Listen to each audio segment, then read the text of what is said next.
They still around. They still around. Yeah. That's you. That's you. That's my father. Oh, okay. Put that on there. That's cool.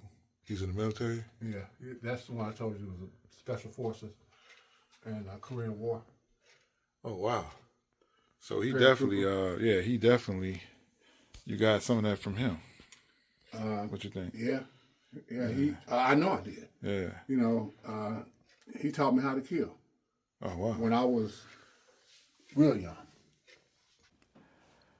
What's going on, everybody? It's Instructor Hudson with Open Arms ENT. Today we are with a legend, and I definitely want to.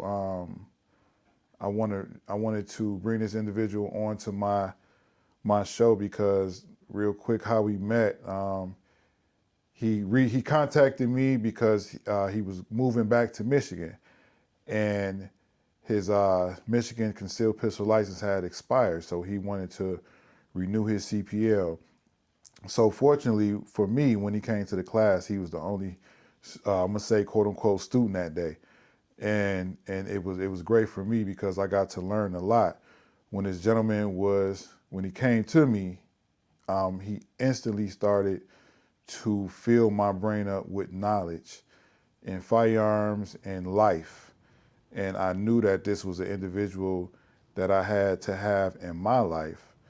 And some interesting facts about him and some things that he's certified in. He's a certified NRA instructor. He's also with the Michigan Coalition for Responsible Gun Owners. He's in civilian marksmanship program with Camp Perry out of Ohio. Oh, wow.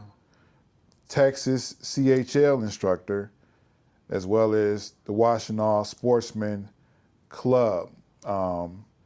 This is Mr. Larry Washington, and I'm going to let him explain a little bit more about that to you, but I'm just excited to have him on the show today. What's going on, Mr. Larry? Fine, Mr. Hudson. Thank you for having me.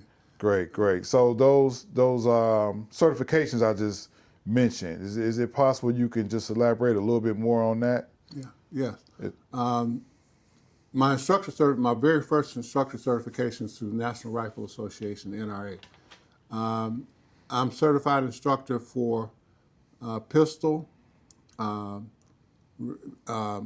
protection inside the home, personal protection outside the home, levels 1 and 2. They don't do level 2 anymore. Refuse to be a victim instructor, range safety officer. I think that pretty much covers it, but that's my NRA certification, so I can basically do it all as an instructor through NRA. One of the other certifications, instructor certifications I have is through Michigan Coalition for Responsible Gun Owners, MCRGO. I was one of the first 5 instructors certified to teach the concealed pistol license certification training in Michigan, and as a master instructor, and the only black one. And I'm a certified instructor with them. I'm a master instructor certification through Camp Perry Civilian Marksmanship Program in Camp Perry, Ohio. My personal instructor was Gary Anderson, 2-time Olympic champion. He's the vice president of USA Shooting Sports for the Olympics. He was my personal instructor. I was a non-resident instructor for the state of Texas, certified by their DPS, which is their state police, as a concealed handgun licensed instructor for the state of Texas. I was one of a handful of non-resident instructors and another handful who happened to be African American. Before I moved to Florida, I was a master instructor with the Washtenaw Sportsman's Club for their concealed pistol license certification training, sponsored through that club and sportsman club and organization. Since 2011, I've been studying gunsmithing through American Gunsmithing Institute. For every pistol, firearm that you can think of, and maybe some you can't think of, in terms of being an armorer, being able to take them apart, put them back together again, understand how to design, how they function, so they can be repaired and or modified. That's something that's ongoing. But so that's just a little bit of some basic background. I'm a former competition shooter for bullseye competition and some tactical stuff, but I really gravitated to bullseye, which really kind of took me and evolved me into building 1911 platform firearms, primarily from a competition standpoint, but for any use. And I'm a certified 1911 pistol smith through the American Gunsmithing Institute. Okay. Briefly. Now you said you out of all the different types of pistols to choose, you chose the 1911. In terms of building pistols, I chose the 1911. Okay. I have other firearms. My personal carry firearms, revolvers, semi-automatics, rifles. I have all types of other kind of guns. Gotcha. But in terms of building guns, Okay. I gravitated to the 1911 platform based on my competition experience using that platform Okay. of firearm. So during competition, you shot with the 1911. Yes, we shoot 50 yards one-handed to bullseye targets in slow fire, time fire, and rapid fire, and also at 25 yards with 22s as well as 45s. But from a building standpoint, I chose to gravitate to the 45 because I just happen to love that firearm. Yeah. Well, as far as I know, with 1911s, 45 is like the main caliber. Some people don't even consider other calibers of 1911 legit unless it's 45. And I might be in part of that category. Yeah. That's what I was going to ask. You said something about a 22 caliber. Yeah, 22 caliber was also was one of the pistols used in competition. So we would shoot 22 calibers and 45s. And they have 22 caliber 1911s?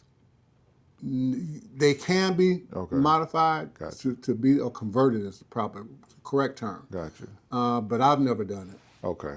So the 22 calibers were just semi-automatic pistols? Or? Semi-automatic pistols. Gotcha. Yes. All right. And there's a couple of examples of them over here. One happens to be a Smith & Wesson, and the other one is a Ruger. And that was in what state that was in? Michigan. That was in Michigan? Yeah. Okay. I think I'm in Michigan. I'm a range safety officer. The very first event that I RSO'd was the Michigan State Championships. Okay. And that's what got me into bullseye shooting. Okay. So you were a range safety officer for these competitions? Yes. And how did you become a range safety officer? Through the NRA. Through the NRA training and certification. Okay. Yeah. Okay. And with that organization, they then selected you to be a range safety officer for the competition? What I probably left out, I was also a member of the Taylor Pistol Club. Okay. And that's a shooting competition club. Okay. So when I became a member there, that's when I became interested in being a range safety officer, so I could monitor, not say officiate, but control and monitor the competition of national championship shooters, state championship shooters, and in a couple of cases, some world championship shooters. Okay. Was that important for you to do that, or what made you want to Yeah, do that? Once you get into, become a student of, and you immerse yourself into understanding firearms and so forth, it just kind of takes off on you. I became self-determined to know as much as I could and enjoy every aspect of the competition shooting sports. My exposure to competition shooting at Camp Perry in Ohio with Gary Anderson, two-time Olympic champion, that was also motivating and stimulating. For me personally, it was one of those things. It's like, I want to know as much as I can and be associated with the best as I can be. Period. Gotcha. So that was my self-determination. Got you. And I'm sure you learned a lot from, what's the gentleman name? Gary Anderson. Yeah, I'm sure you learned a lot from Mr. Anderson. Yeah, he's the one. He taught me. People poured into me, and when you got a person who's a 2-time Olympic champion pouring into you, we were shooting AR-15 style firearms. Excuse me, at a very minute, small targets, and I remember I was struggling to hit this little pencil head bullseye at 10 meters, and when I finally did, I was so excited that I hit the bullseye. Yeah. And he came to me, he said, very good. He said, how did that feel? I said, it felt good. He said, no, I don't mean that. He said, how did it feel? He said, I said, well, I had all my mechanics lined up and all that kind of good stuff. He said, shooting is feeling. He said, what you want to do is duplicate that feeling. And we're doing extreme accuracy shooting. And that's where I got that from, shooting is feeling. And I took that with me. And so for all the mechanics that you have to line up, you know, your hold control, your trigger control, your sight alignment, picture sight alignment, you know, hold, breath control, hold control, all, follow through and all that kind of stuff, that's necessary. But in terms of replication, as foundational and fundamental as that is, it still comes down to a feeling. And it's easier to replicate the feeling around the fundamentals than it is to create the fundamentals to create the feeling. Gotcha. If that makes sense.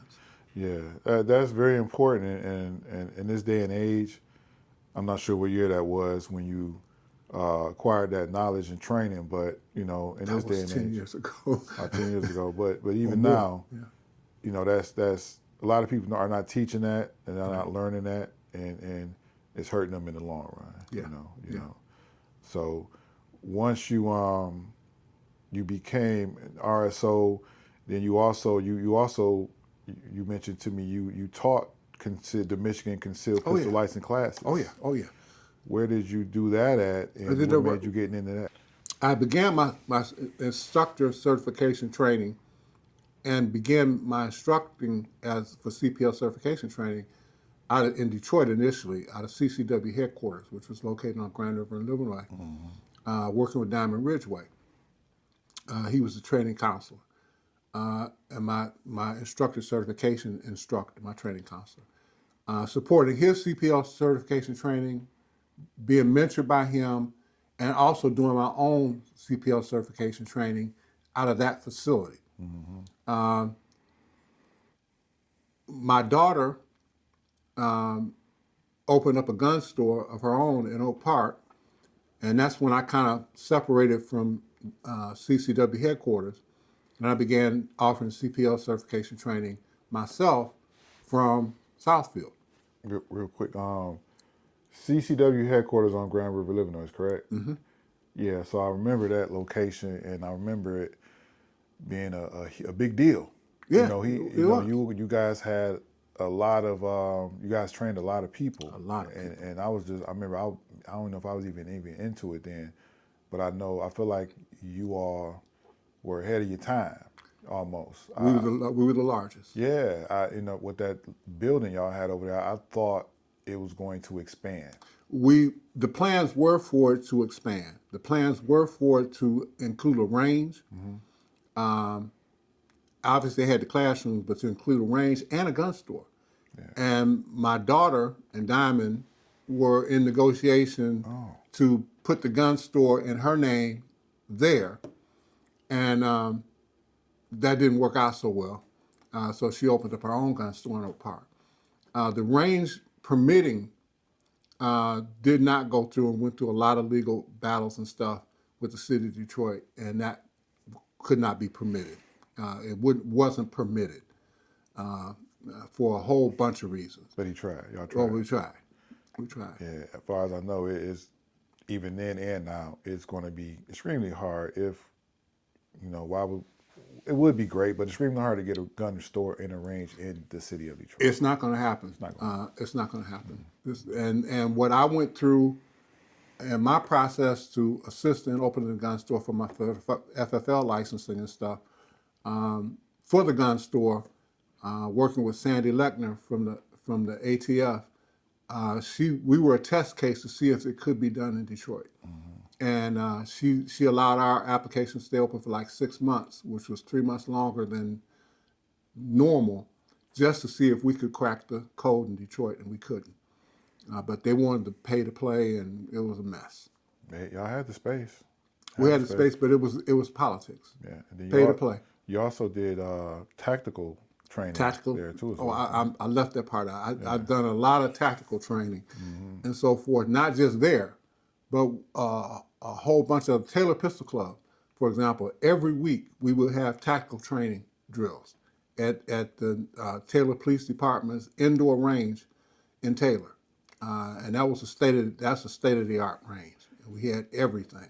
And the tactical training drills will consist of moving to shoot, shooting from behind cover, hostage, shoot, no shoot situations, moving targets, color drills, you name it. You name it. And one of the things that I appreciate most about the tactical training is when people take the CPL training, they have the urge to have a gun to protect themselves, but they really don't know the tool and or how to use it. And as a result, in my personal opinion, they end up being literally armed and dangerous because they don't know the tool. The tactical training teaches you what it is you really need to know about using a firearm. And it's very humbling to know what you don't know and thinking that you might have to use this tool in a life-saving or dynamic critical situation, and you really don't know. But that's what I respected most about the tactical training. It taught you what you don't know so that you now know what to practice. And most of your practice does not occur in live fire. 80% of it occurs with dry fire training, which most people don't even talk about. They don't even know what it is or how to implement it. And that's repetition. That's 3 to 4 times a week, 10 to 15 minutes a session working on different things to develop your pistol craft skills. That's what the tactical training I really appreciated about, because it taught me what I didn't know. Competition shooting will humble you and teach you what you don't know. The shooting sports teaches you to own and intimately be involved with that tool called a firearm. And once you take that approach and you get to that level, personal protection, using it for personal protection becomes almost like an afterthought.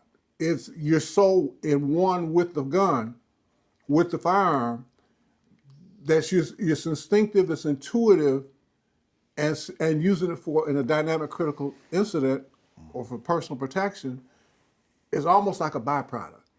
So it's like you go full circle and come back around. And that's one of the things I think is hardest to instill and communicate to people who want a CPL for protection, the training and practice. Training being taught, practice being practicing what you've been taught. That's time and activity. You can't shorten either one. Yeah, I agree. I remember when I got into some tactical training with my former job I was at, it taught me that, like you say, if you don't have the right tool, that's the way for you to learn during tactical training. Because if you don't have the proper tool for that training, the tool will malfunction, certain parts on it will start to break down, or you will learn the different types of ammo that's needed. And, a lot of people, they purchase firearms and they never train with them. They never test them out in real situations. Right. In simulated situations. Simulated situations. And then, like you say, them firearms, some of these guns that people get, I'll be honest with you, they're not good for tactical training, self-defense situations. Right. And they don't know that. And then if something really happens, and they're gonna be out of luck. Right. Right. So it's definitely important. I agree with you to get further your training, further your education on firearms. Absolutely have to. Yeah, that is most important versus just getting a concealed pistol license and purchasing a firearm and just shoving it in your pants and calling it a day. No. Yeah. One of the things that I teach, I was taught, I teach, and I experience, under the stress, you don't rise to your level of your highest level of training. You default to your lowest level of training. That's why professional operators train constantly. And under stress, they're only 50% effective, and they train constantly. So let's do the math. If you're not training or practicing under stress, if you're going to be 50% less than that, basically you're not going to be effective at all.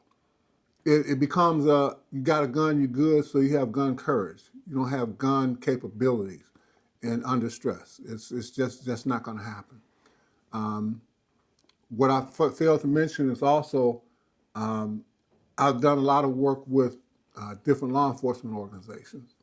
The most recent one before I moved to Florida was working with the Southfield Police Department as part of their Chief Citizens Advisory Board, working directly with the police chief and command and executive officers, so the police department and community relations and so forth. Also with the Taylor Police Department, with their reserves and so forth, as part of the Taylor Pistol Club. We would certify those guys, or those people. You get a deep insight or better insight into police operations, police officers' mindsets, and the reality of what carrying a gun means for a job, for a livelihood. So you develop a real deep respect for what's going on out here in the street. So who in these when you was working with them, you spoke with them, you taught some civilians, or what did you do exactly? As part of, first of all, I went through a 10-month training program to even get to the point where I could be nominated for the Chief Citizens Advisory Board. Then in working with them, we dealt with community relations, police community relations, cadets, city council, funding. Southfield Police has a range in the basement of their headquarters. We will work with them in every way imaginable. One of my primary focuses was recruiting, police recruiting with Southfield Police Department. I kind of spearheaded that from a Citizens Advisory Board standpoint. Yeah, I think it's very important that both sides connect. Yes. Law enforcement and civilians, because we have a lot of civilians that are actually terrified and scared of law enforcement officers. They don't know how they think or how they operate, and they think every officer is the same. Right. You know, but I think that is a great thing, and going forward, hopefully we can still have things like that in place where civilians are able to go speak with law enforcement about what to do in this situation, or how you guys think, or what should we be doing when we're out here carrying. I think that would help a lot. So, Mari, that was my initial motivation to get involved in the first place, because there was a lot going on at the time, still is, but there was a lot going on at the time. And I got involved because I wanted to be a better instructor to my students when it came to teaching them how to interact with law enforcement when you're carrying a firearm. That's what got me involved. And once I got involved, I got hooked. and so it's like, I'd rather work from the inside out than the outside in. Makes sense. So you got some firearms on the table here. Yes. And I know you was showing me earlier, some of these you actually built or put together. Yeah. What this is a representative display of 1911 platform firearms. This was this Taurus PT 1911 was my very first firearm 45 purchase. Okay, and I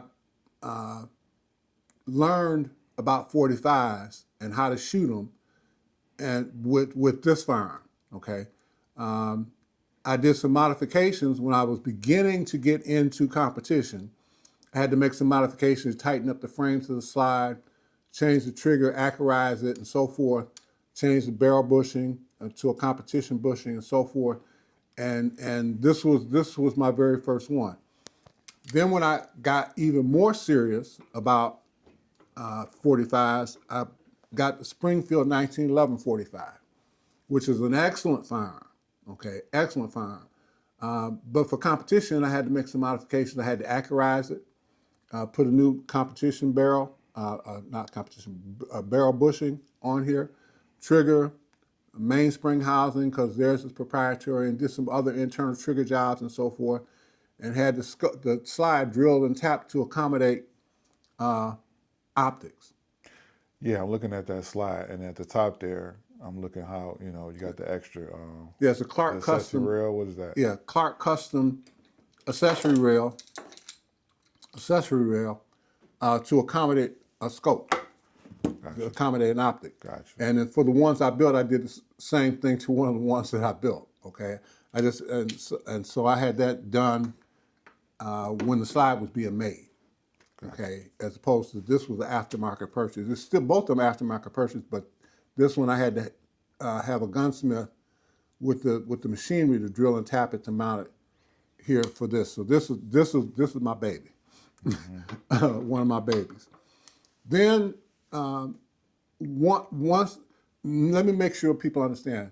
There are a lot of good 45s out there. If you just want a 45 caliber firearm, there's a lot of good ones out there, and they are going to be somewhere north of $700-800, and the better quality you get, they're going to be north of $1,000.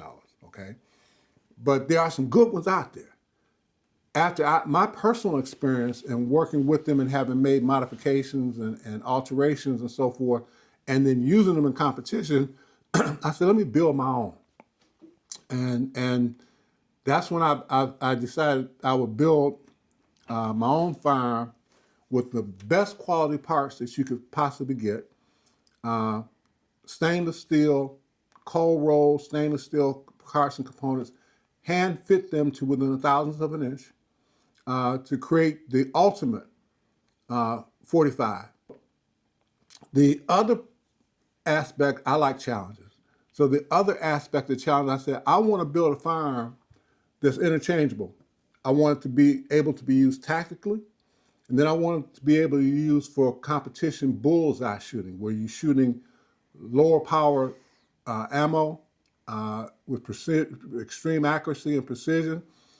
But rather than do two separate guns, let me be able to remove the slide and have the same fire control system in place for either one. And that's what I did. So this slide can be taken off and this slide put on, and I've got a different gun with the same fire control system. Are both of those 45 calibers? Yes, yes. Okay. And in the competition shooting, I'll be shooting lead semi-wide cutters, jacketed hollow points, snub notes, little bullet ammo, and so forth. And I make all that myself. Okay. So for competition, those have less recoil? No, The ammo you it's use? not so much less recoil. They're extremely accurate and tight. So no, it's not. In this configuration, this is going to have the same kind of recoil that any 45 caliber full load would have. Okay. In this configuration with different springs, recoil springs, because I'm using lower power loads, this is going to have less recoil. And when you say lower power loads, what do you? Yeah, I mean, you have, when you build your own ammo, when you make your own ammo, most ammo comes full power when you purchase it. When you're shooting for accuracy, that can be used, but the better accuracy is obtained when you reduce the amount of gunpowder in it, so you reduce the load to enhance your accuracy. So that's what I mean. You load it, you don't load it to the full capacity. Gotcha. And that's not that much of a difference for what bullets you're shooting coming out of the gun. That has more to do with that, and they perform better at certain levels of power than they do full power. Now, your first one that you built, how long did it take? Oh, I'm glad you asked that. The parts alone for the frame and the slide, when you have them custom made, it's usually three to 4 months to obtain the part. Okay, to obtain this from when you order this, because these are forged. These are forged. This is one solid piece of metal forged to exacting specification.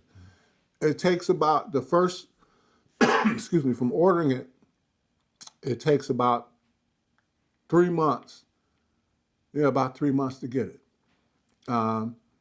So in the build process, on the short side, if I dedicated myself to working on it every day or nearly every day, on the short side, we're talking about 6 months. Okay. So on the short side. Wow. I purposely, for this first build, made it take a year because I wanted to be that exacting and make sure I was learning the process and how to use the tools and so forth. As a matter of fact, I even wrote, I wouldn't call it a book, but I documented the build. Your first build was documented? The first and second. Okay. Documented. With the parts ordered, the times of delivery, excuse me, the sequence, the tools, everything. And the second one that I built, now this is just my baby. Yeah, I like that slide. Man. That's nice. Yeah, this is a further customization of the slide, the top and the gripping part for the slide texture, hand checkering 20 lines per inch, competition barrel, hand polished. All the trigger pulls on my 45s are 3.5 pounds. Yeah, but what you didn't ask me, how much does it cost to build one of these? The parts alone run right at $1,600 for the parts alone. Assembled, fitted, hand fitted, where no mechanical anything touches these guns. By the time it's fit on the low side, we're talking $3,200. But anyway, I talk about all that as I go through here and document the build, the tools used, how to use them, and so forth, because after I'm gone, I want to be able to leave something behind to show somebody how to do it, because I could not find that anywhere else where somebody took the time to do it like this. They did bits and pieces of it, but they didn't really take the time to document. I said, I want to expose it all. Just like I went through to find it myself, I want to expose what I found to everybody to supplement the other good information that's out there, but I want to go into deep. I want to teach you or give you a reference point of what it took to build and what you got to think through and go through in the build process, which is not what they talk about. So that's why everything is documented. Yes. Gotcha. Yes, gotcha. absolutely. Gotcha. What I want you to do is feel this. So I want you to see, first of all, it's empty. Okay. What I want you to do is feel that trigger. Oh, wow. That's it. That's That's 3.5 pounds. Yeah. Whoa. Whoa. Yeah. Now keep it pressed. Doing trigger reset. Okay. With the reset. Is the reset? That's the reset. Okay. Fire. Keep it pressed and bracket the slide. I want you to see how short that reset is. It's a little longer on that one. Okay. It's even shorter on that one. That's amazing. Can you explain to people about trigger reset? Like some people aren't sure what that is. When you fire the gun, when it cycles and comes back, the hammer's going to be cocked. The reset is when you release the trigger and you can fire. You see how short that reset was? Very short. Okay. Very short. That ain't no joke. Now, those resets, is that something that you are able to set, Yes. or is Yes. Okay. I can set that. Got you. I can set that. Got you. Yes, absolutely. So that helps with recoil, correct? It's not so much it helps with recoil, it's the time it takes to press the trigger again. And it makes it a little quicker and helps in accuracy. as opposed to being a long reset, and you got to come back and pull it back. That affects accuracy. The shorter that trigger press is, for example, the trigger press, the initial trigger press, short. The reset is even shorter. Okay, that helps accuracy. Exactly. Yeah, so, yeah, because some people, what they do is they anticipate the recoil. If they have a long reset, and before they, they pull in that trigger, and before it even fires, they doing Yeah, this. they're doing that. Exactly. But that would get rid of a lot of It stuff. helps. Yeah, it helps. It helps. Yeah, it still got to be a good shot. Nothing beats practice and training. Yeah, you still got to Training and practice, I should say. Nothing beats that, but it helps. But those are the little intimacy things you have to know about your firearm and how that stuff works together. Now, you said the other one has a different reset on there? And not so much a reset. Go ahead, pull that. Okay. No, that's the first one you built. This is the first one. Now, you'll notice the slide, the tension, I just put an 18-pound spring in that. I can probably reduce it back down to 17 to make it feel more like this. I think this has got a 16 in it. So putting different springs in there changes the slide? Yeah, it affects, when the gun fires, the slide reciprocates, it feeds another round into the chamber. If the spring tension is incorrect for the loads you're shooting, you're gonna have feeding problems because the slide will come back too quick to push the next one in before the ejected case. So what you want is the perfection of fire and the timing for when this comes back, and that's all dictated by that spring. Okay? And push the next one in, fire. It also affects how far these cases eject. Okay? In competition, we have a net next to a shooting, so you catch your brass, because you're gonna reload this stuff. Okay? If your brass is flying way the heck out there and out of space someplace, you'll be out there hunting for the stuff. Gotcha. So there's practical reasons for it. But I see that reset there. So you got, that's the reset. okay. I like that. I like how this one feels better, actually. I don't know, I like the trigger on this one better. Yeah, you're gonna have to build me one of these boys before it's all said and done. Yeah, this is nice. This feels good. I like that. Like I said, I just changed the spring out in this one. I put an 18-pound in there just to be on the safe side. I can probably, because I think I had a 15-pound in there, and I just changed it.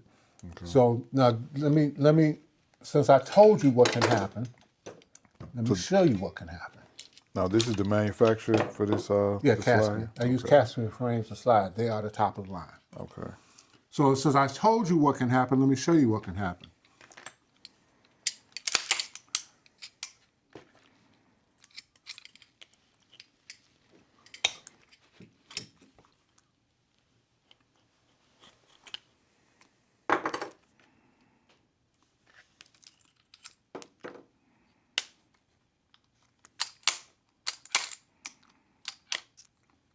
Oh.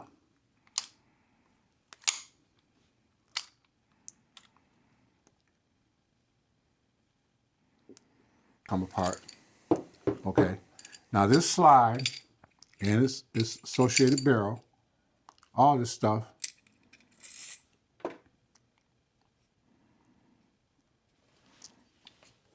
Got the frame, spring.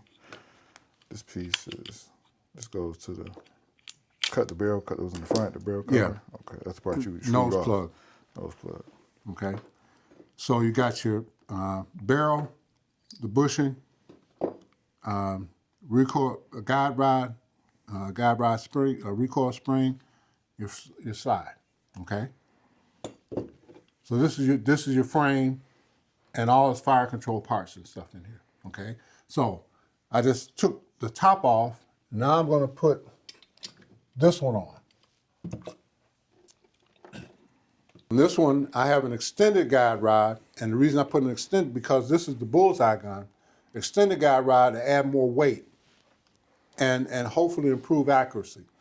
And because of that, I have a nose plug that has a hole in it as opposed to the one where the standard guide rod didn't have to have a hole in it. It's a closed nose plug. So now we're going to turn this into a completely different gun.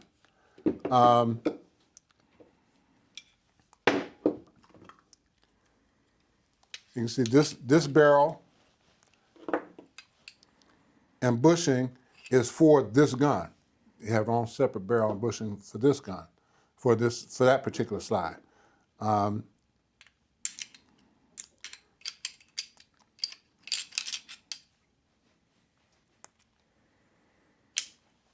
No, so you're changing that whole top, basically. Yeah, the whole top slide. Okay. Put a new the other guide rod in. Recoil spring.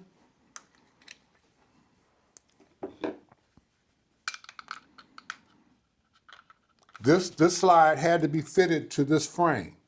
I couldn't, once you fit a slide to a frame, if you're going to put another slide on, you have to fit the internal channels of the slide. You can't mess with the frame anymore. Have you used that before? Oh yeah, oh yeah. Now, would that be used for competition? Yes. Okay. This one was purpose built just for competition. Okay. And this bushing is tight. It's so tight that I have to use a bushing wrench to turn it, which is a good thing. I agree.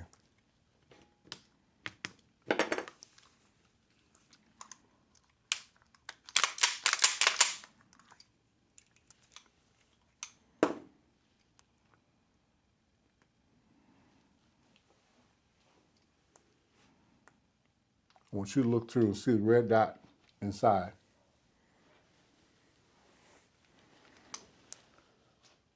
Oh yeah. Let's see if I can get that. I'll get that in there. Yeah, it's not actually red dot. That's nice. Yeah, it's nice. Okay. So this is the second. So I call this my 2-in-1 gun. You know, bullseye and tactical. Now, where did that optic on the top? What is that exactly? Where it comes This from? is a match dot optic. Okay. Minute of angle on this is like 1 minute of angle. So at 50 yards, you know, 1 click is an inch. Okay. Okay. This is about almost $300 to $400 optic all by itself. Okay. Okay. Yeah. Wow. Yeah. All by itself. Yeah, them optics can be expensive, man. Yeah. Yeah. Well, these are real expensive.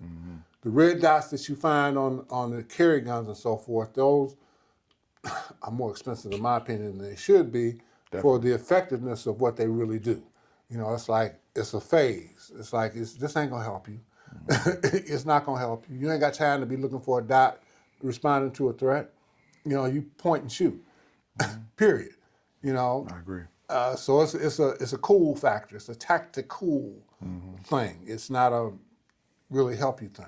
I'm glad you said that because I agree with you 100%. 100%. They're spending $600, $700, $800 for these optics on these pistols, and in real life situations, it's a good chance that that thing gonna come in handy. Right. Right. Okay. Whenever you... This is a Smith & Wesson Victory 22. Okay, and I'm not sure people know a lot about this firearm, but this came out about 6 years ago, and I got it. My son got it for me for Christmas. But it's a 22, and Model 41, Smith & Wesson Model 41s were the typical competition pistol for 22, the state of the art. I made some changes and modifications to it in terms of added a slide racking tool, changed some internals inside, and changed the trigger and stuff to improve its accuracy. This is an excellent firearm for competition. Okay. The one that I use the most for competition is this Ruger. As you can see, I put a palm swell grip on it. You did that? Yeah, I did that. Man, that grip is massive.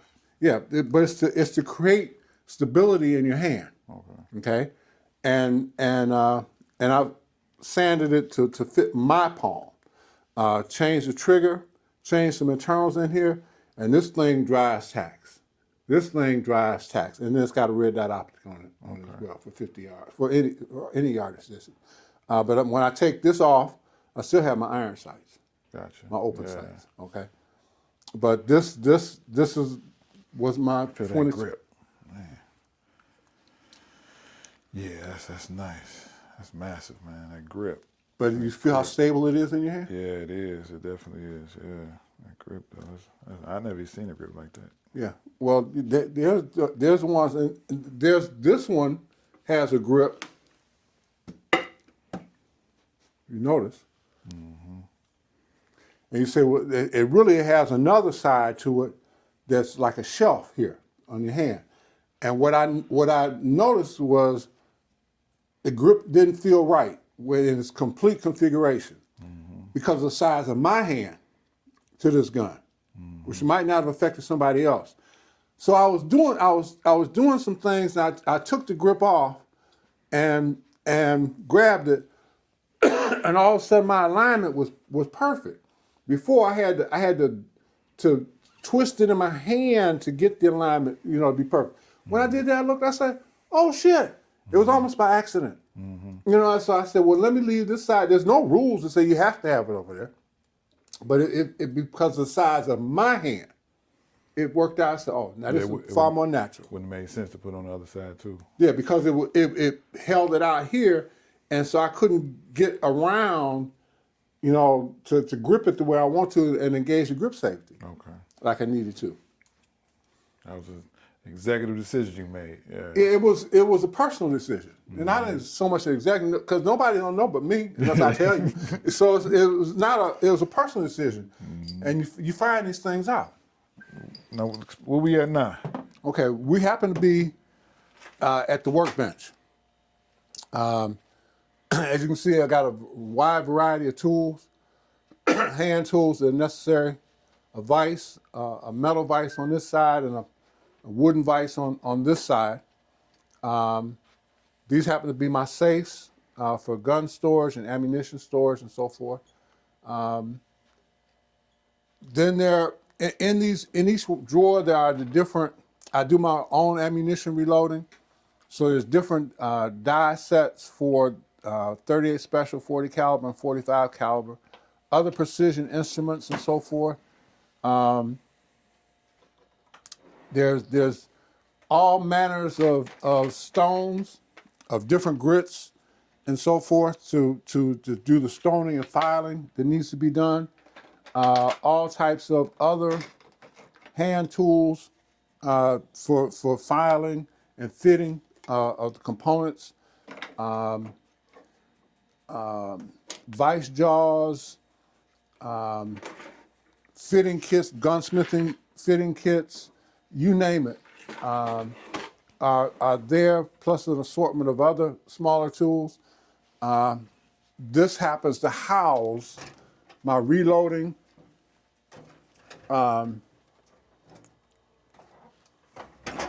fixture, which is kind of heavy.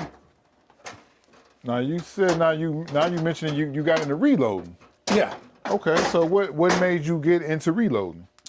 What made me get into reloading had to do with the amount of money that I was spending as an instructor with my students when we were shooting 38 specials. So I said, let me do my own reloading there. Then from a practice standpoint, the ammunition that you practice with is going to be different than the ammunition you carry for self-defense. And practice ammo is jacketed around those, or your full metal jacket. Your defensive ammo is going to be jacketed hollow points, okay? So for practice, I said, for the amount of practicing I was doing and the amount of training I was doing, I said, it's cheaper to especially when the ammunition prices spiked after Obama got elected and all that kind of stuff and all that nonsense. I said, it's cheaper to make my own, to do my own. So that's what got me. Then when I got into competition, now I'm customizing loads to accomplish what needs to be done from a competition standpoint. As you can see, this happens to be an example of my loading data and information for different calibers, and that was from a competition standpoint. My background is in engineering, electronic engineer. So there's that part of me, that technical part of me that's always been there. Okay, it's just translated over into this. Okay. Okay. So what calibers do you reload? I reload 38 special, 40 caliber, and 45. Okay. And then there's different bullets that I use. I use lead semi-wide cutters, jacket hollow points, button bullets, and jacket round nose. So those are different casings? Those are different bullets. Bullets. Let me give you an example.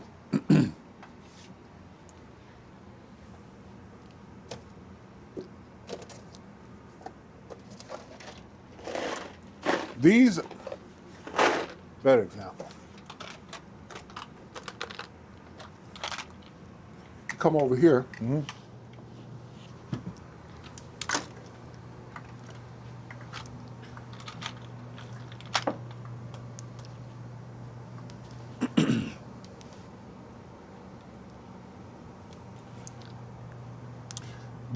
This is a lead semi-wide cutter, okay? This is a button bullet, okay? Okay. This is a jacket hollow point. Hollow point got the hole in the middle. Yeah. And this is what they look like outside the case.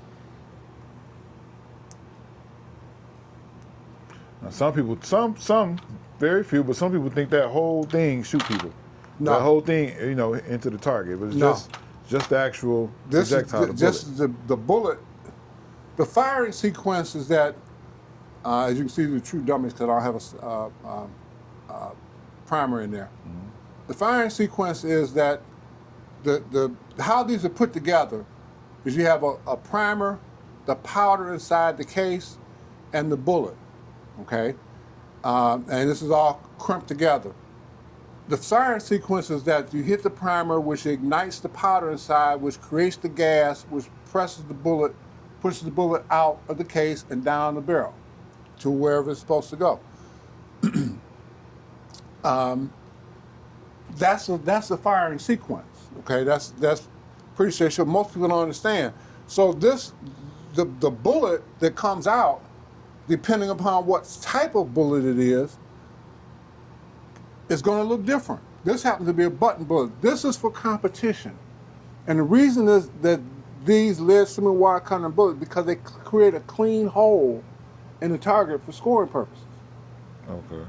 These aren't meant to deal with people or a threat. This is for competition.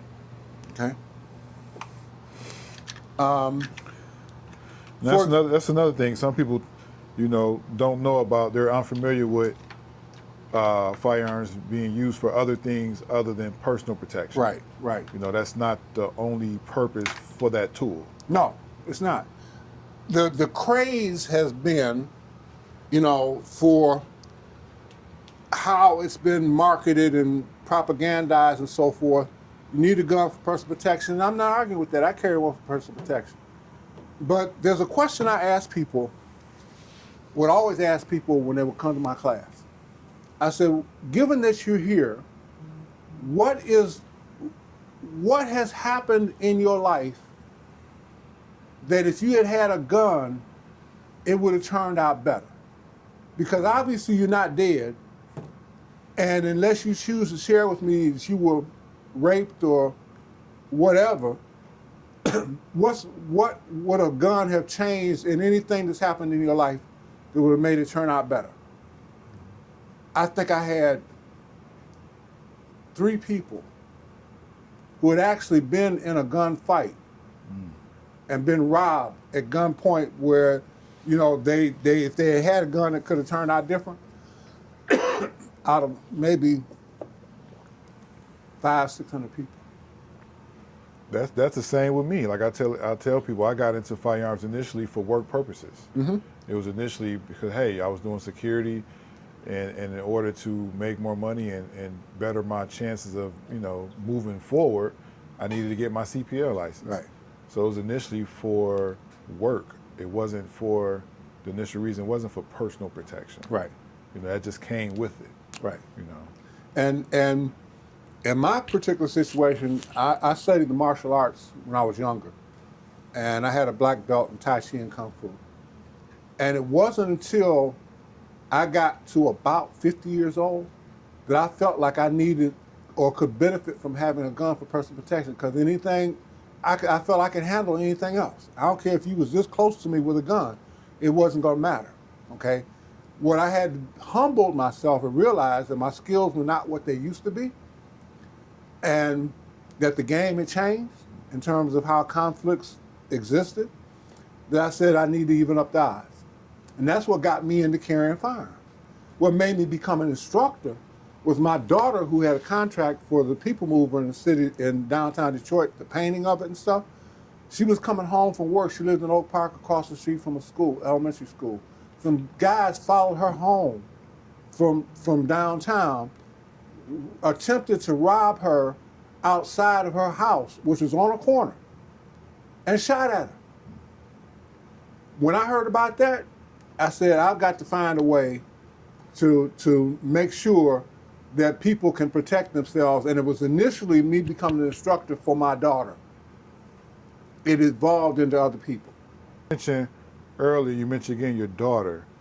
Now, you said she transitioned and became an FFL. Yeah. And actually opened up a gun store. Right. When the attempt to open a gun store in Detroit failed, and we went through the FFL process and so forth, when that failed, she wasn't going to let it go. She said, oh, well, let me go open a store where I can. So she opened a store in Oak Park. It was on 9 Mile and Greenfield. Yeah, because you matter got of better fact, chances of becoming an FFL outside of the city. Outside of Wayne County. Yeah, outside of, yeah. Matter of fact, this is one of the carpet things, lock and load guns and ammo. Oh, okay. This is one of them. Okay. From that. And I just use it as a mat here at my workbench now, but that was the name of the company, gun store, lock and load guns and ammo. And how long was it in existence?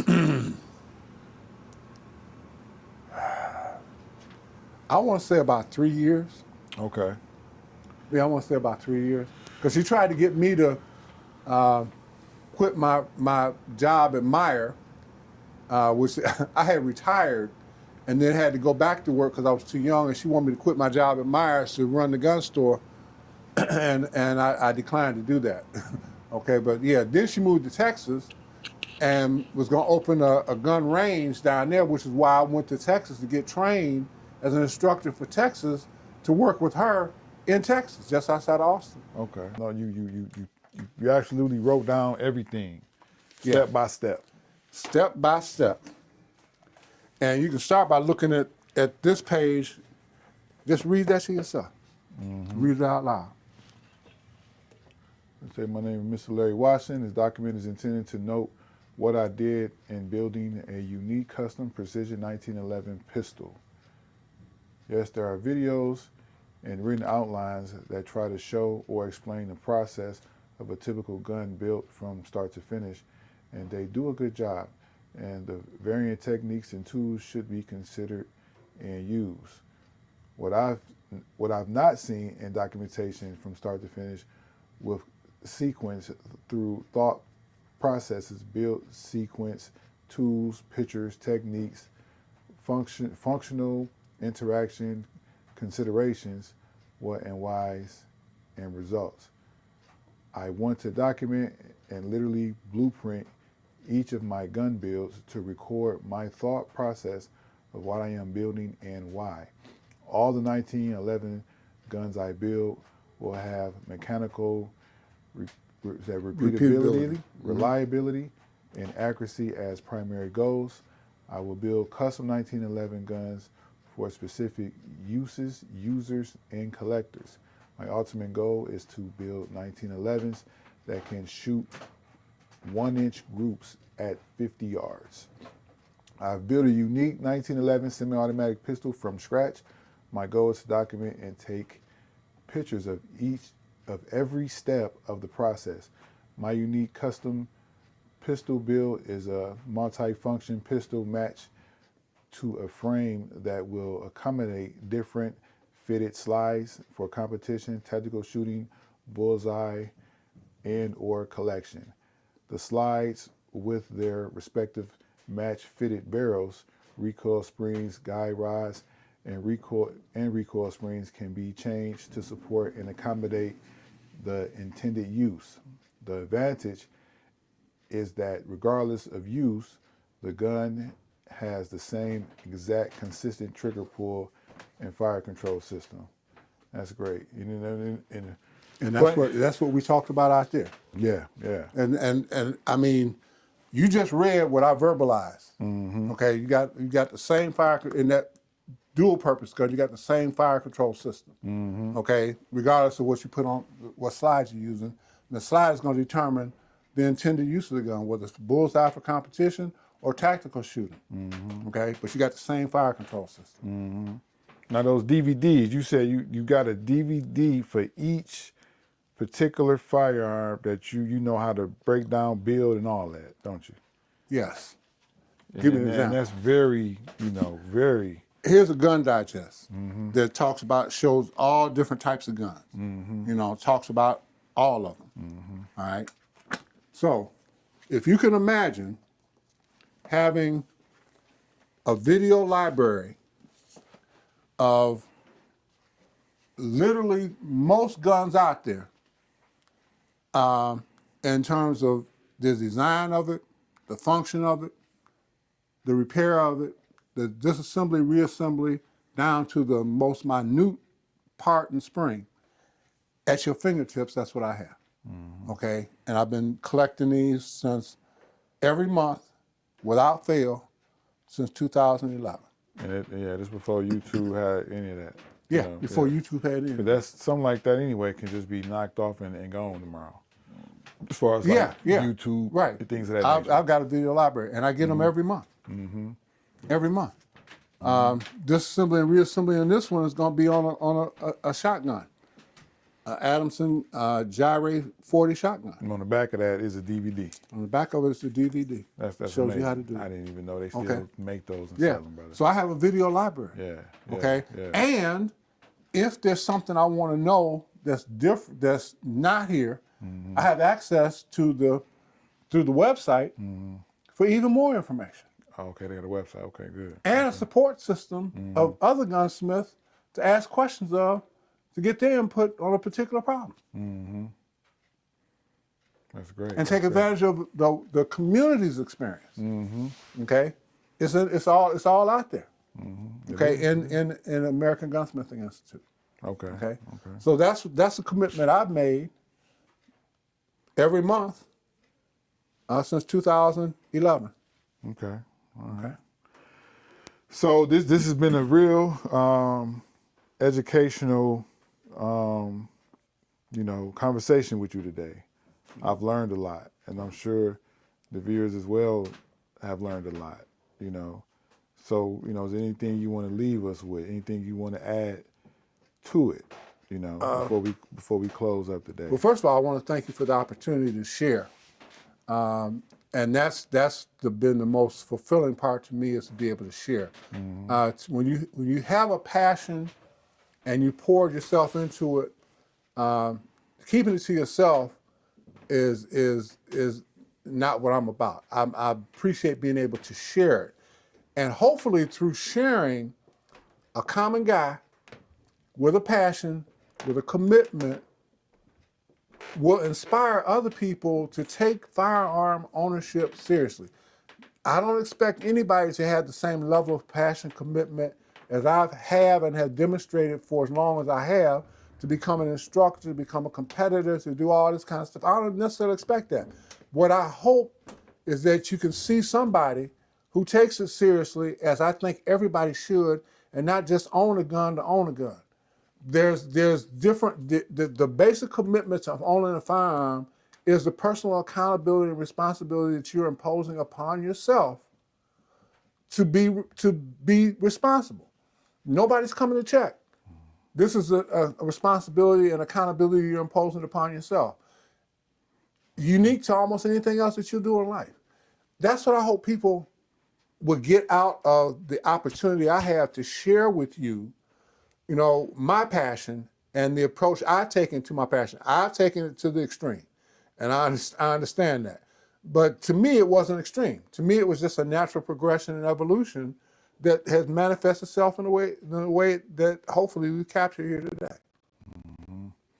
Yeah, so I just want to thank you. Also, I want to say on you know, while we're here, that I appreciate you for helping me with my journey last year when I was going through my situation, opening the gun store. Even then, you were there for me every time I needed you, and you gave me a lot of knowledge and let me know when I was, even though we didn't open, because of reasons, you were showing me that honestly I wasn't even prepared in certain areas, and that's why someone like you is needed. Your knowledge is needed, and continue to spread that knowledge to me and everybody else. Yeah, well, I appreciate the opportunity to share. I've been fortunate enough to have mentors, people that expose me to things, and because of that, I am grateful, and my obligation is to pass it on. I'm not going to be here forever, and for the people who are younger than me that have an interest and a desire and a passion, I want to give them all I got before I go.